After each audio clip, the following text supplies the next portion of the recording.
So, hi, Michelle, who's a Hello. postdoc at the University of Basel. But when she finishes the postdoc, she will be moving to the University of Geneva as an assistant professor. And we congratulate you on that Thank you. appointment also. To those of you who chimed in a little bit late, the session is being closed captioned, and you have a little control button down at the bottom of your screen, most likely, or wherever you have the Zoom controls, that says CC in a box and live transcript. And if you want the running transcript, click on that box. We are also recording the session so that we can send you a transcript of that. A recording of that, a recording of the recording. That's what I want to say afterwards. So, if you have noticed, we spent February and March on two approaches to generating data. February session focused on observing with whatever degree of participating, also known as ethnography, and March focused on talking to people, including formal interviewing. Today, what we're doing is the third then of three approaches to generating data. In order to be exactly parallel to the first two, that is to observing and talking, we should have called this one close reading. But that almost presumes the question of its object, that is, a close reading of what? And so instead we entitled it Documents and Beyond in order to point to the object of this close reading. And that's what we will be taking up. We are not being guided by questions this time. Instead, the three of us, Michelle, Perry, and I, are going to have a conversation around these topics. And we invite you once again to post questions, comments, and so forth to the chat. Perry, take it away. I want to do two things briefly before we get started, tell you about the overall structure of the session, and then bring up a slide that will show you kind of the areas that we're going to be discussing. So first of all, in terms of the overall organization of the session, basically we're going to have about an hour really of conversation between the three of us, and we hope that during that conversation you'll put in your questions or comments into the chat. Then near the end, as we've done before, we'll have about 15 minutes of breakout rooms. And then at the end, we all come back together to find out about the next and last session for the methods clinics.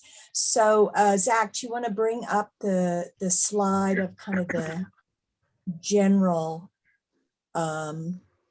yeah, so, okay, Devin, you want to bring up the slide. What I asked Zach to do was to put the outline in the chat so that you can always reference that. And, maybe that outline will help you to figure out, if you have a very particular question, where you want to bring that in. So Devin, do you want to show the screen? Share your screen for did that come through? Okay. I have the one that you sent yesterday, but I still haven't gotten the one that you forwarded this morning. So I can. How strange. Let me put it up then. Well, Deborah, I can try. Hang on. Yeah, that way I have it, so let me try.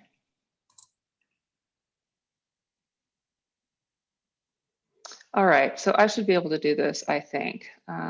Share screen. Wait, let me get back to Zoom.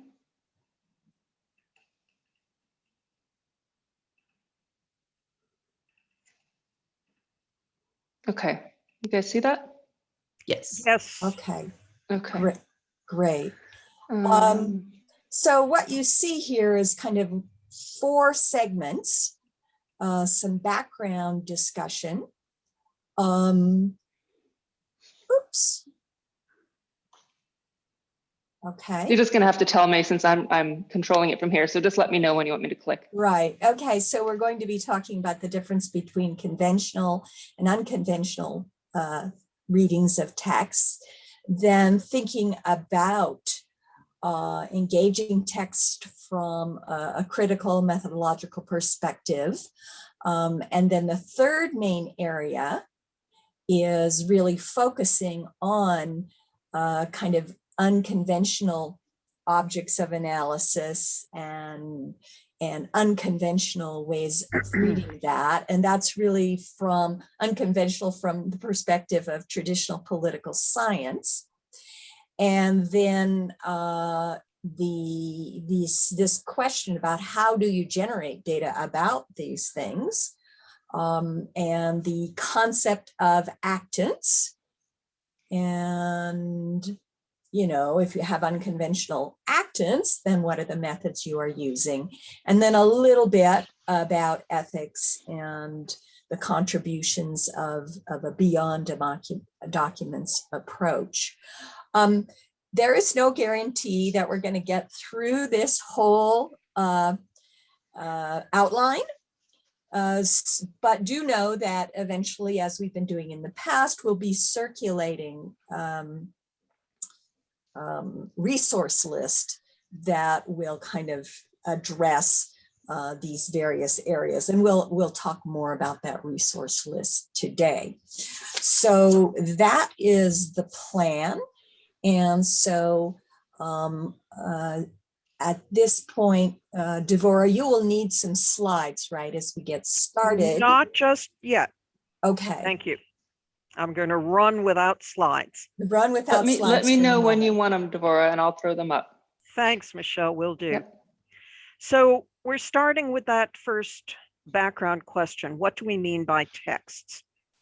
Again, just to repeat in case there are people who joined us later, methodologists are in general agreement that there are 3 approaches one can take to generating data. Not that they're necessarily done exclusively, they can be done together, but we can separate them out into 3 kinds of activities.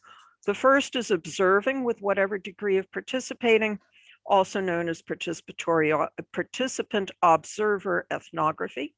The second one is talking to people, which includes formal interviewing. And the third one is giving something a close reading. And that's what we're focusing on today. Traditionally, the object of this close reading has been documents. For example, and now I'm moving not in the direction of political theory, which does this all the time, but rather in terms of empirical political research.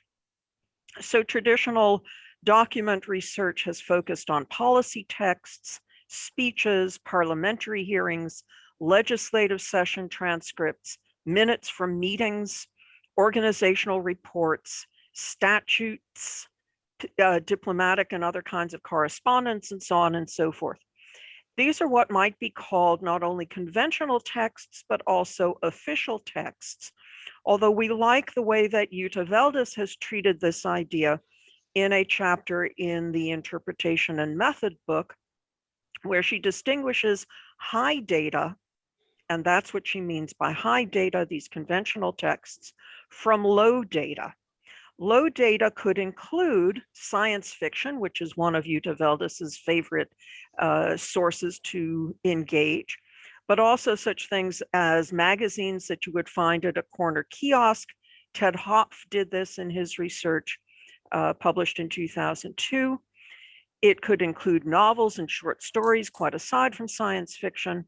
Lena Hansen has looked at travelogues. It can include comics and cartoons, advertisements, film, television, et cetera, et cetera, et cetera. Now note, even in that list, what I started with is the written word. And I moved away from that to what Charles Taylor in a 1971 essay called text analogs. That is, I've moved from more conventional texts to less conventional texts, but we're still in the realm of things that can be read, even if we're talking about photographs, adverts, television, and film. Now, conventional texts require conventional methods, and please understand that every time I use the word conventional, I'm doing it with scare quotes around it. So conventional methods for analyzing the written word can include discourse analyses, narrative analysis, metaphor analysis, category analysis, and so forth. And people have been applying these to other kinds of written or visually represented materials. But there are other kinds of texts, and these other kinds of texts require other kinds of methods. One large group of other kinds of methods goes under the heading of visual methods. Visual methods study maps, street signs, statues, war memorials, and cemeteries. Kathy Ferguson and her colleague, whose first name I've forgotten for the moment, last name Turnbull, published a piece in 1999 on that in Hawaii. License plates, Sarah Marusek has a nice 2016 piece on that. Coins, also Sarah Marusek from 2019. Mary Bellhouse in several works has studied 18th century French paintings. And then there's the whole classification of built space. And there are a lot of references that could be cited there. And I'll note again, each one of these is included in the resource sheet. It's very easy to become overwhelmed, in fact, by the wealth of materials out there in the non-textual or non-conventional sort of world. And we are just getting started, because everything that I just mentioned, from maps to street signs to built spaces, is still studied using the sense of sight. We moved from reading to objects, but we're still drawing on what we can see. The language of methods, in fact, points to things we can see. I observe as a participant observer. We use the language of I see, meaning I understand. Even the language of visual methods focuses on that. But what about other senses? For example, what Forsey called in a 2010 article, participant listening. It should be clear by now that in this session, we're not talking about the logistics of archival and other sorts of documentary research. Instead, we want to blow out the walls of this third method, both in terms of what the object is and of how to study it. And this is one of the reasons that Perry and I immediately thought of Michelle when we were planning this session, because Michelle is dragging the field of political science into the study of sounds. So Michelle, let me put a question to you. How did you get into the sound research that you've done? What gave you that idea? Thanks, Laura. Yeah, so I think just growing up, visceral and embodied and sounded politics were part and parcel of my life. I was raised on American military bases in Europe and East Asia. Even though my family was civilian, we were always sort of around these military settings. And so checkpoints and bomb scares and ID cards and all of these very tactile, somatic experiences were a part and parcel of life, and formed my understanding of what politics is. I remember really strongly, driving to school in the morning and passing, the cadets who were jogging in unison according to these military cadences, these things that probably from either your own life or movies, like I want to be an airborne ranger, I want to live a life of danger. And I remember thinking like, what are they doing? And it just gave me the sense that like what it is to be in the military has something to do with singing, and what it is to be an American has something to do with this like physical activity. And so I thought that was politics in a certain way. So it was quite a surprise, I think, when I got to graduate school and started studying international relations to learn that this was in fact not in the canon, and I didn't know how to go about studying it really. I didn't find immediate sources to read on this, and so I got interested essentially in looked outside of the discipline and started seeing what I could find that would make sense. Great. Perry, do you want to pick up and talk about how one sensitizes oneself to this range of stuff? Yeah, I mean, in some ways, my story is the opposite of Michelle's, in the sense that when I was in graduate school, the only training I got was in statistical variables-based research. And so I was really blown away after meeting Devora and realizing, wow, I can just look at text. I don't have to do a survey. I don't have to do an experiment. And oh my God, there's evidence, there's text all around us. And that was just so freeing, so exciting. And it's curious then when we think about traditional political science right now, or maybe a decade earlier, how variables-based researchers, tended to, when they saw text, to want to apply statistics and to count things. And it's quite a different perspective, the interpretive perspective on text and the way in which it is useful. So you have to have enough openness to understand that there are other ways to treat text than coding or statistics. And Devora, in some senses, you had this mattering map phrase, which it's not something I had in my notes. Can you remind us about that? Well, it comes from a novel that Rebecca Goldstein wrote. Rebecca Goldstein is a professor of philosophy who also writes fiction. And this phrase that may have been in her first book, and it just stuck in my mind, that one needs to have a mattering map in order to be able to absorb other sorts of phenomena. That is, if it doesn't matter to you, you won't pay attention to it. It's another way of talking about what Sir Geoffrey Vickers meant when he talked about requiring a foothold in the mind in order for a particular text or a particular concept to catch hold.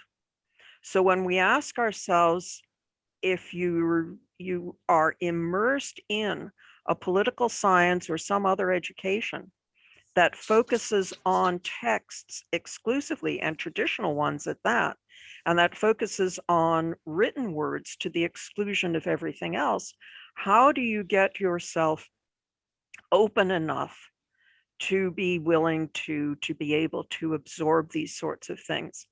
And I think both you and Michelle gave great examples of having an openness, being open to other things than what you were being taught, which may require at some point challenging the people who are at the head of the classroom or writing the books, but that's what we do, right? So I really like the way you phrased that, because it really points out not only the importance of being open to it personally, other kinds of texts, other kinds of actants in the world, but also the power relationships that guide what we can and can't publish, and the ways in which we think through, the kind of work that we're going to do. So I should also add that I had a really supportive advisor who made it possible. And I don't think I would have been able to study something like sound in political science without that kind of support. But that also came from, open dialogue and hashing it out with my committee over time. Thanks for that point. It's supremely important, especially if there is no literature within one's own field or subfield. And some places are more open to having you go outside the bounds of your discipline, and others are less so. So clearly we do need to take the politics of disciplines or disciplining into account. But the other thing is that both you and Perry paid attention to your lived experience or experiences. And that, in both cases, drove you to paying attention to things other than what was in the curriculum or ex post, I suppose, Perry, in your case, what had been in the curriculum. Yeah, I guess the footholds in the mind, in my case, would have been, being a competitive athlete as a kid or spending a lot of time out in the woods. So that embodiment, of course, that feminist theory first realized that was starting to influence me over time. But yeah, it was very strange. I remember being an assistant professor and wandering around the library, and I pulled out a book back when we wandered through the library, right? And the books. I pulled out a book about grounded theory, and I was just astounded. I thought, how come I never learned about this in my graduate education in the early 80s? It seemed very strange to me that there was another way to theorize, in contrast to the kind of more abstractness that I was taught. And of course, variables-based research is in essence more abstract, Yeah. I think, than interpretive research. That's the fallacy of misplaced concreteness that Whitehead talks about, but that's a discussion for another Right. time. And in my case, I've ended up thinking and writing a fair amount about built space and looking at built spaces as ways in which meanings are communicated. I got into this not because I had a notion that in the organization I was studying, I didn't have any prior notion that the built space, the design of the organizational building was important, but I was sitting in the organization's archives and reading through the copies of correspondence and minutes from meetings.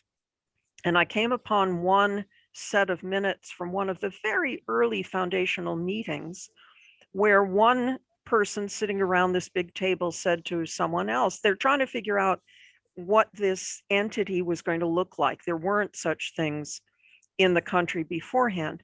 And they ended up drawing on a model from the United States.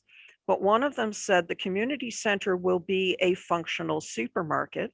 And then they started riffing on what this building was going to look like and the contrast that they wanted the building and its furnishings to have with the residences of the people in the neighborhoods where they were going to build these things.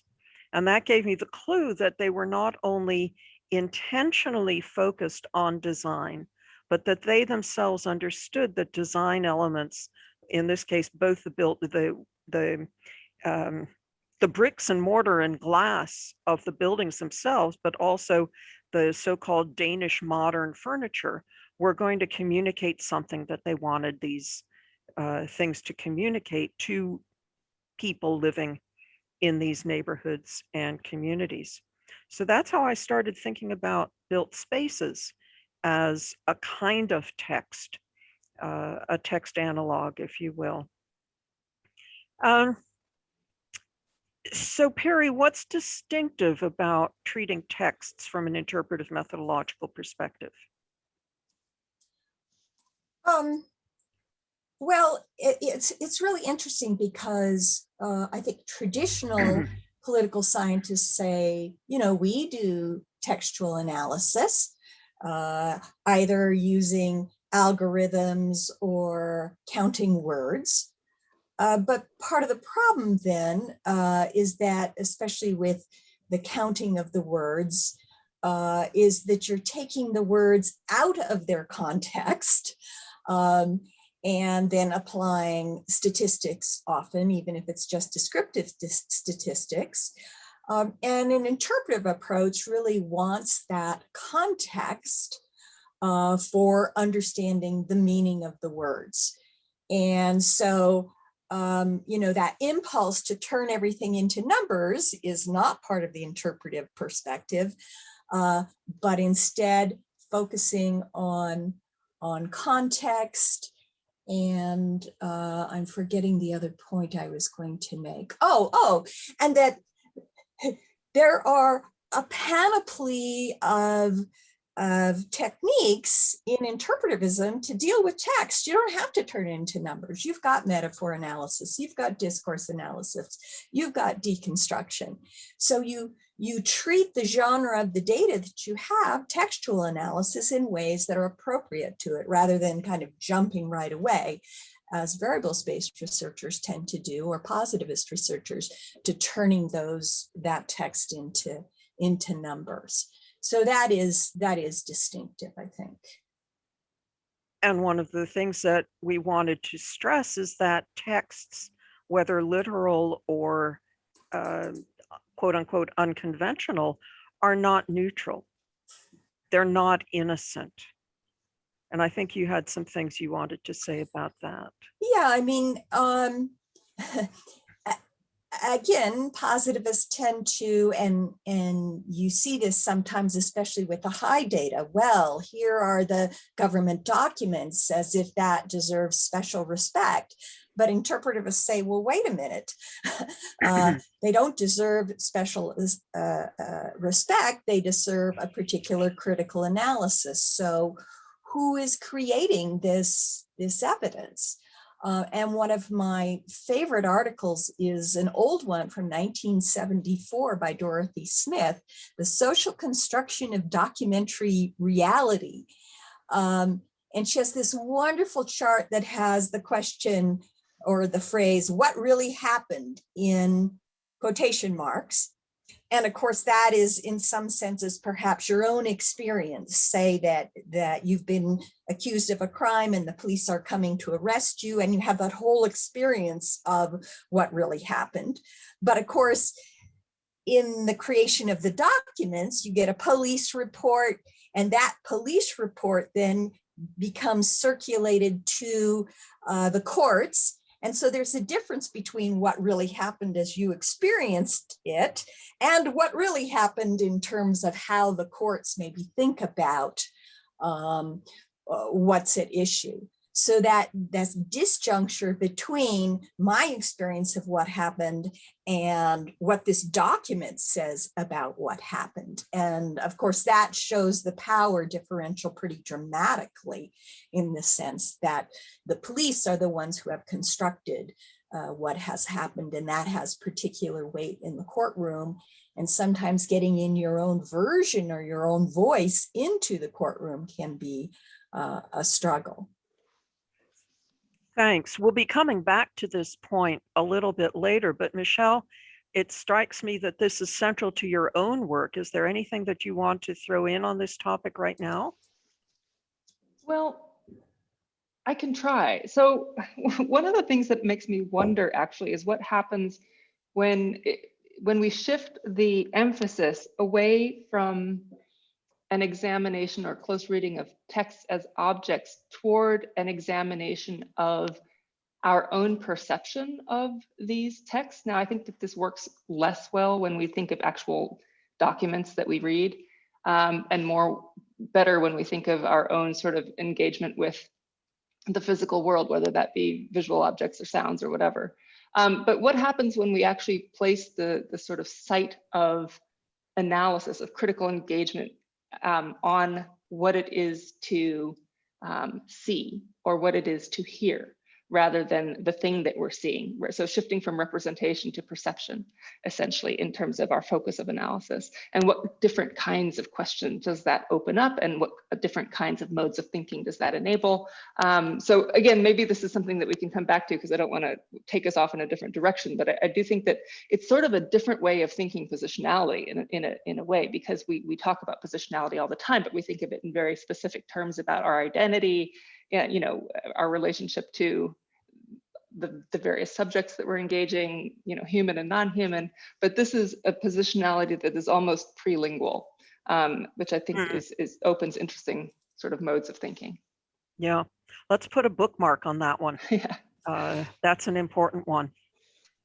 I'll just say one briefly about the research that I'm engaged in now, which focuses on categories, and in particular categories for racial and ethnic groups.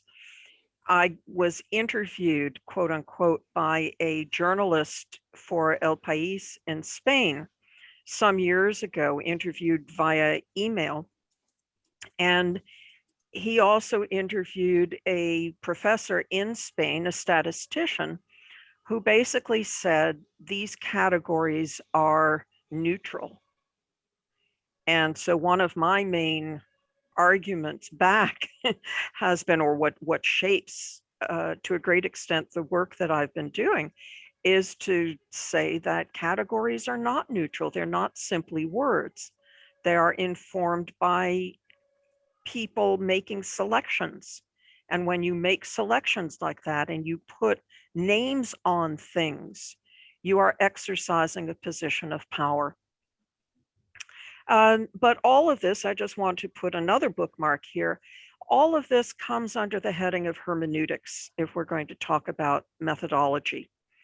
Hermeneutics as an undertaking, as an activity, goes back to interpretations of biblical texts, but it came out of there to non-biblical texts and moved then from texts to the study of film, and the whole field of film studies broke open based on that, and it has moved further and further beyond that. So just to put a placeholder that if one is looking for methodological arguments, it's to hermeneutics that one would turn.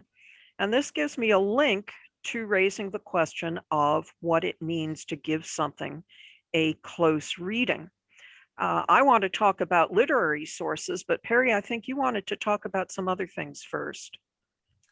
Well, first, before we move on, I want to riff a little bit on the statistician.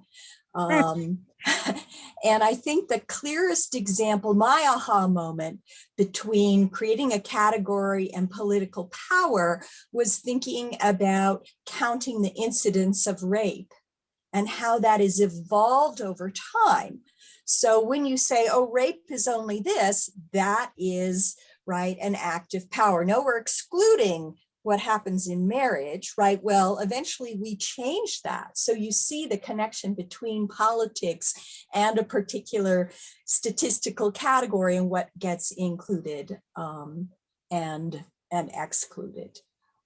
So are we moving to close reading now? Yeah. Okay.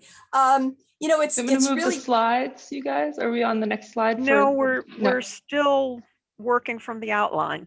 Okay. Where are we here? We're on the second bold bullet point, and the second item under that one. right. What is a close reading? What does it mean to give something a close reading? And here, especially with when you're teaching methods and you say do a close reading, people are kind of like, well, what would that involve? Well, you've got your interview transcript in front of you, and it is an immersion in some senses in the text. And what most people will experience if they're reading and then rereading, say, as an example, an interview transcript, is you start to see new things, you start to see new layers.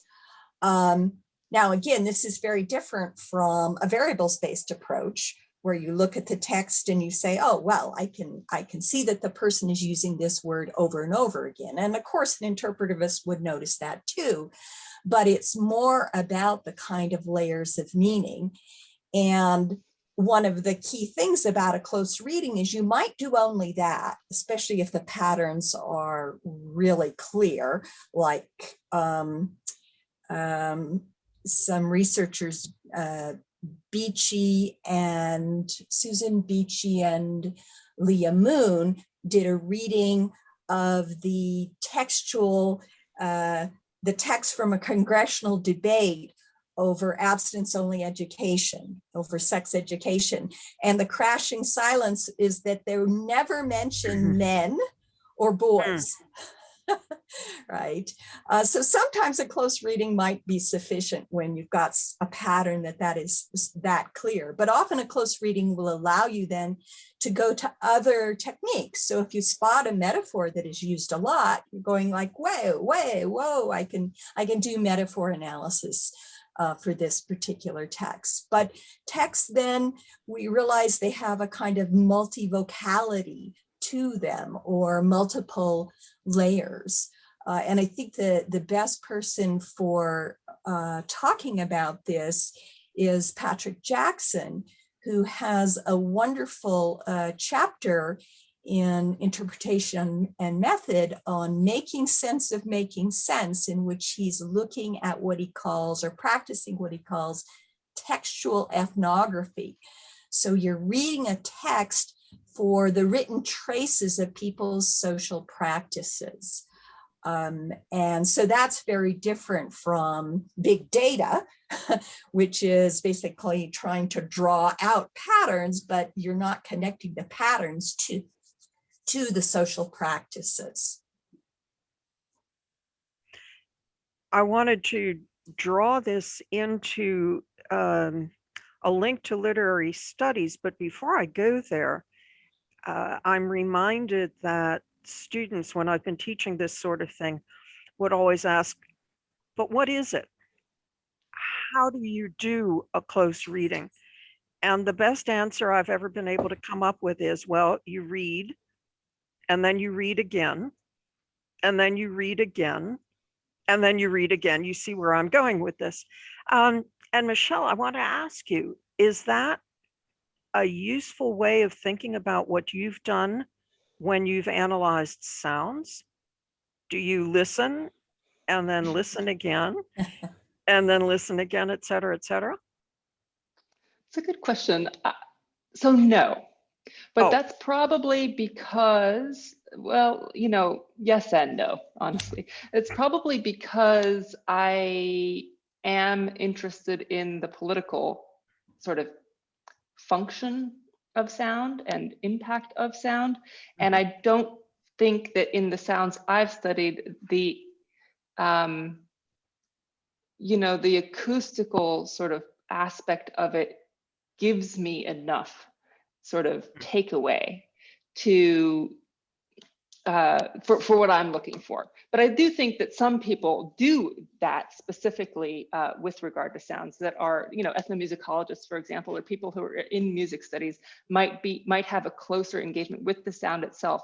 What I do that's sort of similar, I think, to what you're describing, and I haven't actually heard you guys say it, but in the past I've heard you talk about how, you know, there are these different levels of analyzing text that that sort of, I think from literary studies, occurred over time, right? With this notion that the initial way in which you might engage a text is to understand the author's context, his background or her background, is sort of, you know, whatever that person was experiencing in his or her life at the time that might have caused this text to be produced the way it was, the social, cultural, political background, all of that. So I think that, and then, you know, with another layer, and if you're going to talk about this, I don't want to jump the gun, but you know, this idea that the text itself can have its own meaning. So I think that framework might apply a little bit more to my own treatment of sounds. I try to understand the ways in which, and this is very abstract when I'm just talking about sounds, you know, writ large, but if you take a particular sound that is prevalent, a keynote sound in public space, you know, it has a technology, it has an infrastructure, it has a design. Somebody produced it in a certain way, unless we're talking about, you know, natural sounds like thunder or birdsong or something like that. But I don't analyze those because I haven't found, you know, their political salience. But yeah, so I think that there are comparable ways that in which you can think about the analysis of text or close reading that do apply. I'm not sure the read again or listen again is perhaps something that I've done, though maybe I ought to be doing it more. And it's certainly the case that if you listen to your own interview recordings, for example, again and again, I do think that's a very similar experience where you do learn more. You learn more not only from the sort of transcript, which, you know, most of us do field work. We do the interview recording, we come back, we transcribe, and then just, you know, read off of our transcript and never listen to the actual thing again. But the truth is, if you go back to the original audio recordings, which is a complete pain in the butt, of course, because it's so slow, you get all kinds of context, especially if you are listening, listening carefully. There's often a lot of information in those recordings that goes well beyond what you end up transcribing. Yeah, I hadn't thought about this before, but listening to your comment brought to mind a series of exchanges a couple of weeks back about President Biden's address to Congress. And Jeff Isaac posted a note that said, I hate when he stops speaking full volume and he drops his voice to a whisper. What does he think he's doing? And people wrote back and said, well, they found it very effective. So it was a case of people listening and then listening again because of someone's comment and an appreciation, less of the substance of what Biden was saying and more of the how through which he was saying it. That is the sound of his speech rather than the content of it. And that's really what a close reading does. It looks less at the substantive argument or the report of findings and more to how it is that texts convey their meaning. What are the devices that they use? And these are the kinds of things that literary theorists have long paid attention to. And I'll just, excuse me a second, sorry. When you pay attention to these sorts of things, what comes to the fore, or one of the things that can come to the fore, is the multivocality of a text. And Perry and I had a lot of fun quite a while ago. This was actually our first joint project. We looked at Methods textbooks, a collection of Methods textbooks, to see how they communicate, what they were communicating and how they communicated their messages. And we published that in 2002 in Political Research Quarterly. And it's an example of the kind of close reading that one can give. But let me turn then for details to literary studies.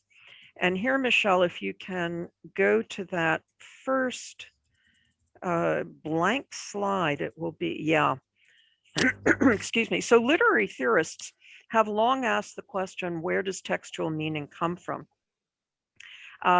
Or as John Chardy put it in the title of his 1959 book, how does a poem mean? Which I cribbed and entitled my first book, How Does a Policy Mean? Poking at that same hermeneutic kind of approach to things. If you can go to the next slide, Michelle, yeah. So one of the leading thinkers in literary studies or literary theory is a man named Kenneth Burke, who was originally, excuse me a second, keep getting this frog in my throat.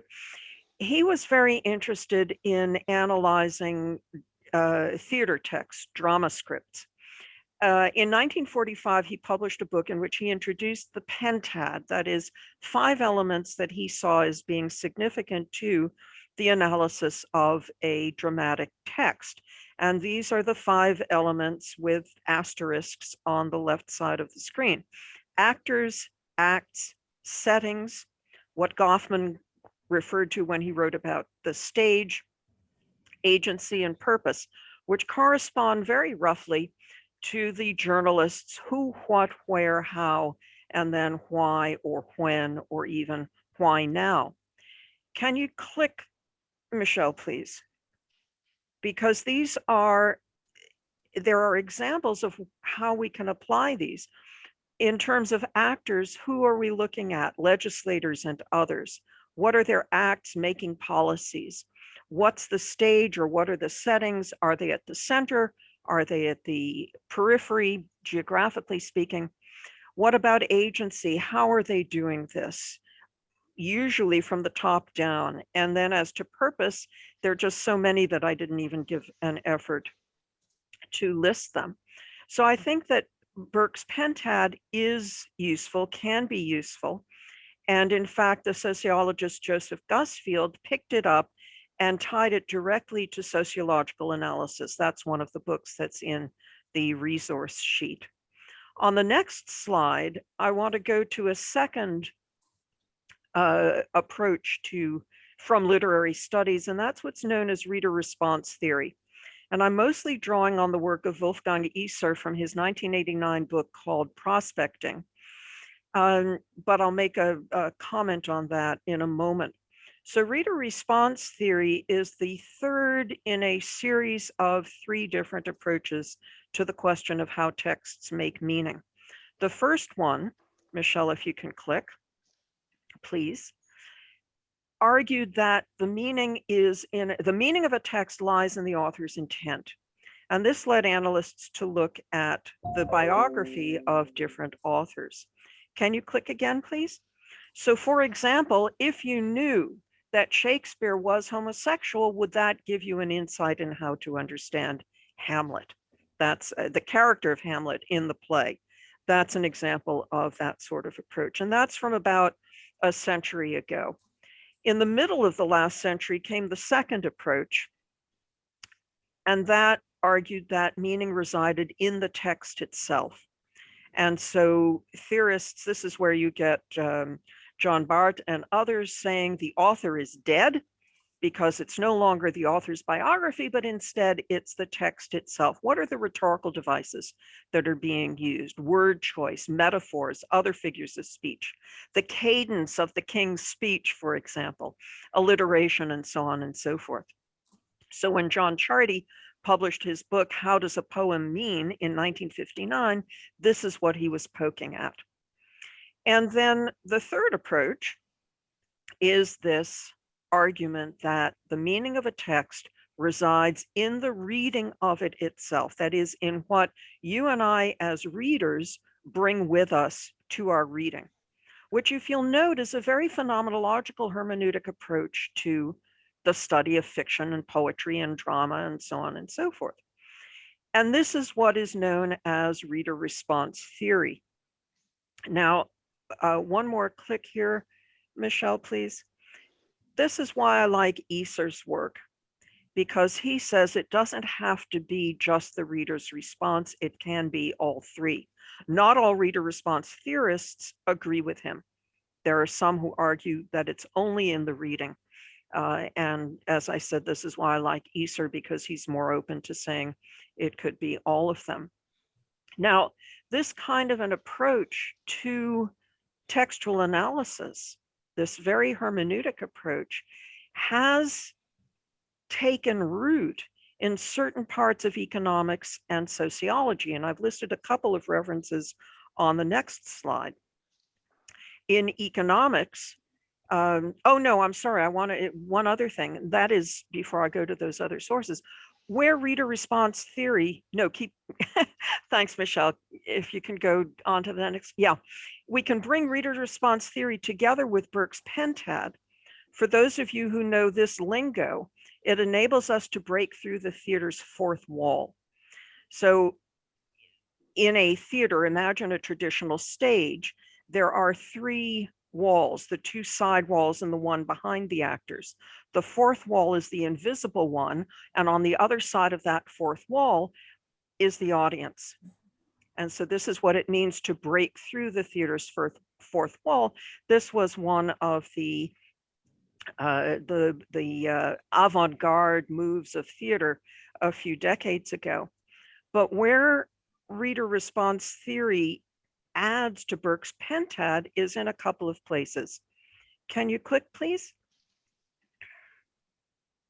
So to the actors, it adds the audience, in this case, the readers. It also adds the researcher author, because we can ask about the author's intent and so forth. And it brings onto the page of our attention readers and reviewers as meaning makers. So it's not just the actors in our research settings, but it's others as well. And then the next slide shows another place that it adds, and that is it adds a 6th element to Burke's pentad, and that is texts. And we could ask with what or through what is meaning being communicated? The answer is documents. And I want, in addition to documents, can you click, Michelle? We can talk about our interview transcripts and our field notes as well as documents that we can analyze. So we don't just produce them, but we analyze them. And then one more, it adds other kinds of objects. So we can study dress, we can study trophies, we can study decor, we can study sound, and so on and so forth. And then the next slide should be where I listed these other sources. In economics, Donald McCluskey, Deirdre McCluskey, has been key to talking about the rhetoric of economics, or this wonderful 1994 essay, How to Do a Rhetorical Analysis of Economics and Why. And then in sociology, Richard Harvey Brown studied social theory as metaphor, and then Joseph Gusfield writing about the literary rhetoric of science, comedy and pathos in drinking driver research. That's more of the methodological argument underlying his 1981, I think, book on drinking and driving. So that brings us then beyond, we could talk about other works in attention to these sorts of things in political science. Richard Freeman, for example, has written a lot about documents. I just want to make a couple of additional points and then move on to the matter of analyzing data. We need to keep in mind that not all states, not all organizations, and so on and so forth actually produce paper. And that's another reason to go beyond official or high data sorts of sources. Kamal Sadiq's book, Paper Citizens, could be seen as an example of that. Of those states that do produce paper, not all of it is accessible to a researcher. And that whole question of access is something to keep in mind, and as well the ethics involved in that. And I think we'll touch on that a little bit later on. So Perry, you had a couple of notes on data analysis that you wanted to pick up.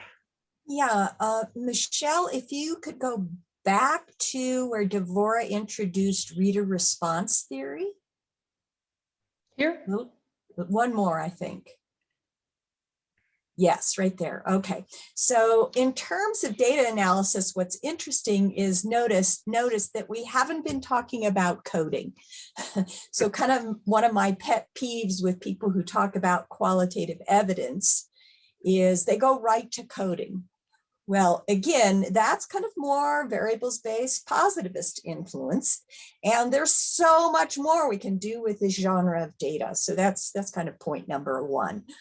And then the close reading can often clue you into what other techniques like metaphor analysis or discourse analysis might be most appropriate to the textual evidence that you have. The second point I want to make about data analysis, and this really relates in some ways to reader response theory. So the meaning is in the reading, what readers bring with them to the reading of the text. And that is another way to talk about the positivist accusation against people using qualitative evidence. Oh, you're just cherry picking the evidence that you want for your argument. So people who do this kind of analysis have to be prepared with an answer to the cherry picking charge if it comes from positivist or variables-based researchers. And there's lots of different ways to respond to the cherry picking charge, but one of them is, in some senses, saying yes to reader response theory. Of course, as an analyst, when I'm looking at my textual evidence, I bring myself to that. But what I do is I have reflexivity on how myself, how my embodied self and my experience relates to the kind of analysis that I'm producing.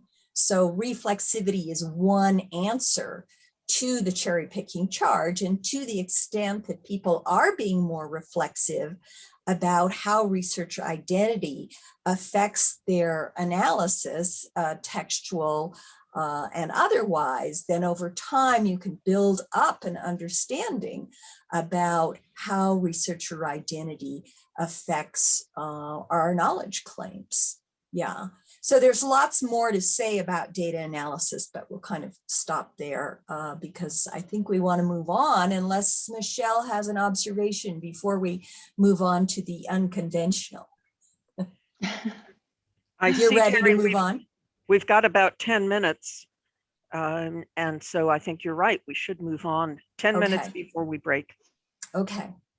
So Devorah, the unconventional idea is about reading not just text, but reading objects and other things as text. And that, when I learned about that, that really blew my mind at a second level. Not only is there text out there, but there's all this other sorts of evidence that can be read as text. And that is super exciting, realizing how much evidence is around you as a social scientist. Maybe given our time, Devorah, we should move to these ideas about unconventional actants. Sure. Michelle, you want to help people understand that idea? Sure. Is there a slide that goes with this? Is this the slide that you'd like to have with this? It could be. Sure. Okay. Yeah.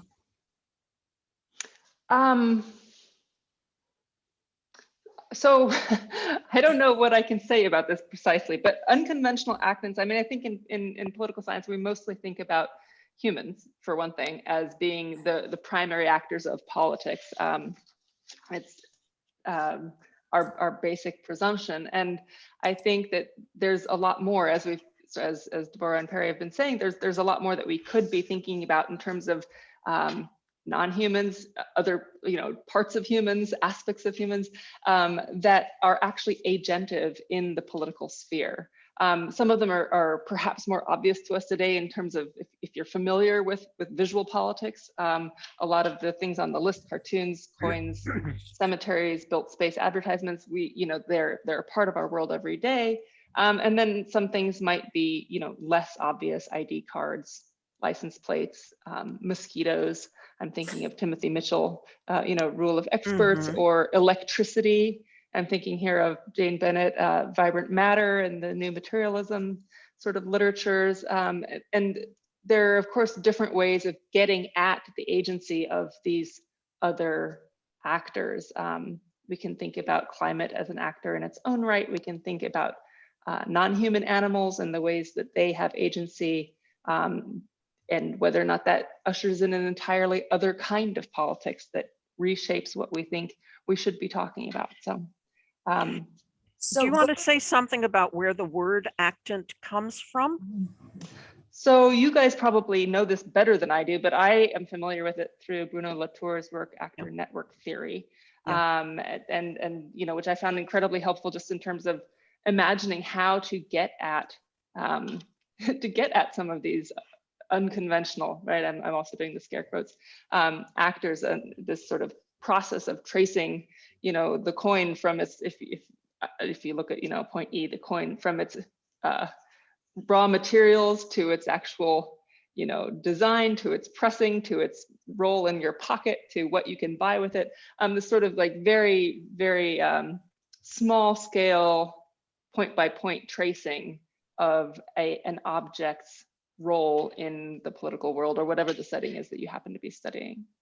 Yeah, and just to say what Sarah Marisek did with coins in her article is to look at all of the quarters in the United States and the way in which the US Mint, I think it's called, has stamped each one of them with an image of a state and its sign or something. And she reads those as images. But the second point on this that we wanted to make is that unconventional kinds of actants or data need unconventional methods. And we've got some of those on the next slide, I believe. Yes. And this is important because people asked about this in the chat. Aha. Well, do one of you want to do something? I haven't seen the chat, so if you have, maybe there's something to point out. Well, I was just saying we're talking about techniques of data analysis, where the techniques of generating the data. Mhm. And so I think this list shows you the variety. And for me, Devora, the first thing that helped me understand this point was analysis of spatial. How do you analyze space from an interpretive perspective? And part of it is the experience of the space, right? So I had the experience of walking into the Ellis Island Immigration Museum, and I didn't see the sign to the main entrance, so I walked in through the exit. And that, of course, put me moving against there. Luckily, there weren't a lot of people. In fact, that whole cavity that you walk into was empty. I couldn't even see from the end that I walked in, I couldn't see where you were supposed to buy your ticket. So I ended up going in and following the intended pathway backwards, which illustrates a point that is central to ethnographic research. That is, ethnographers say that their body is the primary instrument of research. And that holds when it comes to studying space. You use your own experience provisionally. And Michelle has told us when we were discussing this that the same thing holds true for studying sounds as well. But we've also got other things here. Michelle was talking before about following actants. This is point A on this slide. That comes from actor network theory and Latour, and there are a couple of examples in the resource sheet, but one can also in public policy studies follow the policy. Or people have looked at map making as a method. You ask people to draw a map of how they move through their setting, whatever the research setting is. There's a lot in visual ethnography. Douglas Harper picked this up. These are two historical references. Harper picked it up in sociology. Sarah Pink picked it up in anthropology. Discourse analysis has also turned to studying visual kinds of things. Here's one example, but this is also where you could talk about cartoons, you could talk about signage. There's a whole lot of stuff that fits in there. Point E, photography, film, drawing, and so forth. There is in the methods literature something called elicitation techniques, which I won't use the time. We don't have time to go into that here. And it should be readily available in any methods textbook that takes up visual methods.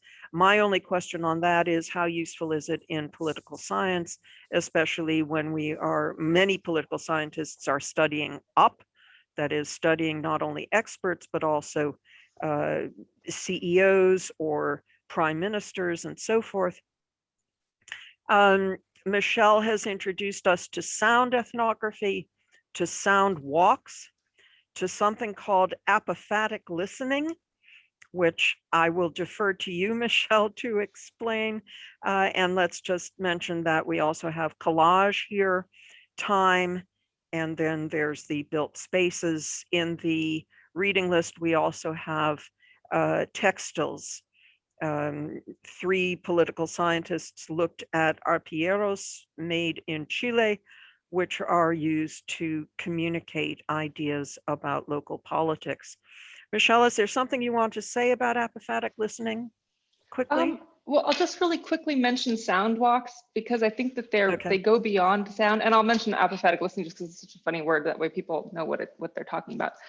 Sound walks. This little piece by Hildegard Westerkamp is fantastic. It was written in the 70s, and it's only 8 pages long. And if you're interested in any kind of embodied being in space, I think it's really helpful because it's a funny little thing that walks you through what it is to really pay attention to any given excursion by giving primacy to the ears. And it's something that actually takes practice. because we, of course, hear, even if we have, hearing impairment, we hear to whatever our ability of hearing is, and we become accustomed to that as the way of understanding our world. And I think that what this little article does is really break us out of those habits and encourage us to hear with new ears, if you will. So I recommend it. And again, it's not only about listening, it's actually about, people say, like, when you go out to a new place, you take all of your best pictures because you're seeing it for the first time and everything is exciting and new. It's sort of the same concept. And then apophatic listening, I'm not sure that this is actually a method per se, but it's an interesting thing to think of as method. Andrew Dobson's book talks about apophatic listening as a sort of a practice, if you will, that he recommends for democracy, for deliberative democracy. And the concept around it's a practice of listening that is structured, whereby you pay attention to the act of listening, and you begin each sort of deliberation with a silence, actually, and you stay quiet until you have fully understood the other person's point and fully listened to that person's story, argument, whatever it is. And you can imagine, just from our own, arguments with people and from the incredibly polarized world that we live in today, how that might actually have some benefit, I think. So potentially it's a method in terms of just sort of active listening practices that we engage when we do our own ethnographic work or interviews, but it's also something that, potentially is policy prescription. So yeah, I guess I'll leave it at that in the interest of time. Well, Great, thanks. I just tell us a little bit, Michelle, about how you generated your sound data for your study in the Middle East, because I think it's so fascinating. Thank you. So that's a hard question for me to answer because I had 5 case studies, which is far too many. Don't ever choose try one. to do. Okay. Yeah. So one of the cases that I looked at involves the Israeli civil air raid defense siren. So the actual sound that the Israeli government and military produces to sound an alarm when rockets come into Israel. This is fairly, important right now. And this wasn't a sound that existed already. It was one that I walked into. I obviously didn't. It was important because it's very important to the people that I spoke to. It saves their lives. So I traced that sound from its inception as a concept before they had the siren, and why they decided. So I talked to people in the military about the production of that sound, the production of that particular sound itself, not just the siren, but why they chose that tonality, why they chose this particular sort of phrasing for the siren sound. It's actually a woman's voice, for example, which they decided would be a gentler way of telling people that a rocket is coming in, rather than a tonal siren. So there's so many aspects of this sound that were fascinating. In addition to talking to the military and about the production of it, I of course also spoke with the people who live under this siren regime and the effects of that siren regime.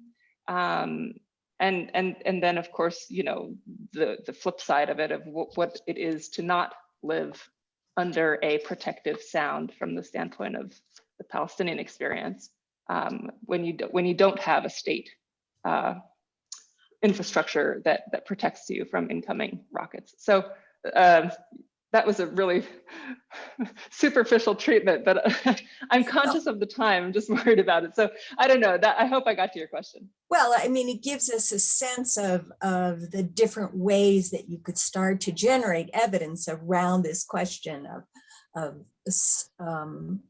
sound. So thanks for this. Yeah, and I guess I think it's also that triangulating idea, right? This idea that you start with one particular way of going at it, but then you get another, essentially you find out from a different group whether or not this first piece of information you had makes any sense, and how they make sense of it differently, and then you start to put these things together to form a bigger picture. Sorry. Harry, I would just take 1 minute and say what we didn't get to, and I won't go into in any detail, is analyzing these data once you have generated them, or actually this is a point about in the process of generating them, there are ways to be more systematic in one's approach to data. I published an essay, a chapter in 2013 called Methodological Ways of Seeing and Knowing, and that's also in the resource sheet. But I distinguish there between found objects, that is, things that the researcher can come upon, but the researcher has no role in, as distinct from researcher-generated things. And then you have to ask, is the researcher, are these the researcher's own materials, or has the researcher invited others to produce them, which is a classic subsection of visual methods.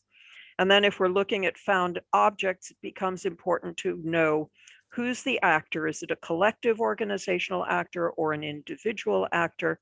Who produces these objects? Who are the intended users? Are there unintended users? And then are there increasingly concentric circles of onlookers, of audiences? They may not use the items, but they are party to their use in some way. And it's easiest to think about this in terms of organizational spaces that are designed for certain people, or they're available for people to use, but other people may come in as visitors, other people may walk by them on the outside, and there may even be some international audience for the design of the building. And you can find some of the references to the built space analysis also in the resource sheet. We also in the resource sheet have some materials on research ethics tied into this. What we didn't get to and won't are the contributions of this kind of approach, their emancipatory character and their decolonization character. And we might add something to the resource sheet on that, or at least a brief summary of what we had in mind in mentioning it. So at this point, shall we still break into breakout rooms for about 10 minutes or so? Yep, that sounds good. And then we'll come back after that for a brief goodbye. Yeah. So just introduce yourselves and maybe talk about whether you're using any of these kinds of methods or intrigued by them. Okay, Devin, you want to sort us? Yes. Sorry, I'm just creating the rooms right now.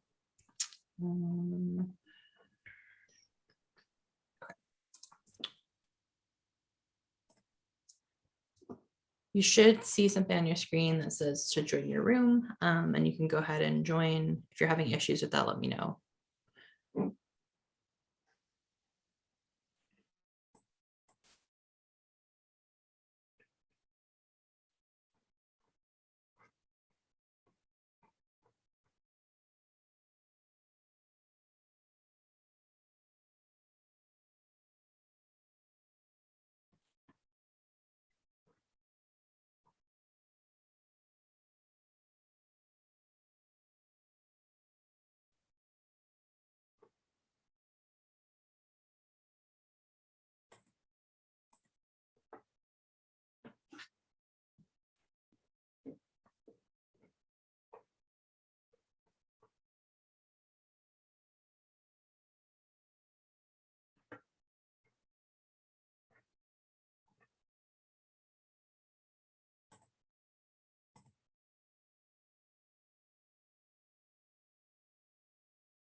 Folks that are left, let me know if you're having any issues joining your room, and I can try to help you. There should be a button that says join room. Just gotta click it to go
Hey, Zach, do you remember how long they want to be in rooms?